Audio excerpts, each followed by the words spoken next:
Amerika Birləşmiş Ştatlarının keçmiş prezidenti Joe Bidenə xərçəng diaqnozu qoyulub. Bu barədə onun şəxsi ofisi məlumat verib. Açıqlamaya görə xəstəlik artıq sümük metastazı ilə müşayiət olunur.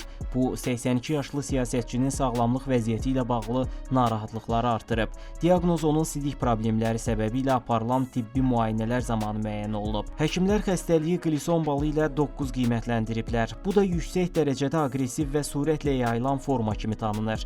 Bidenin müalicəsi ilə bağlı qərarların yaxın günlərdə ailəsi və tibbi heyətlə birlikdə veriləcəyi gözlənilir. Hazırda o, Vaşinqton yaxınlığında yerləşən şəxsi iqamətgahında nəzarət altındadır. Xəbər cəmiyyətdə və siyasi dairələrdə böyük rezonans doğurub. Amerika Birləşmiş Ştatlarının hazırki və keçmiş liderləri, həmçinin beynəlxalq ictimaiyyət Joe Bidenə tezliklə sağalmağı arzulayıblar. Xatırladaq ki, eks-prezident daha öncədən müxtəlif sağlamlıq problemləri ilə qarşılaşıb. O, 1988-ci ildə beyin anevrizması, 1989-cu ildə ağciyər emboliyası, 2003-cü ildə öd kisəsi əməliyyatı edilib, 2023-cü ildə isə dəri xərçəngi ilə üzləşib və xəstəliyə qalib gələ bilib.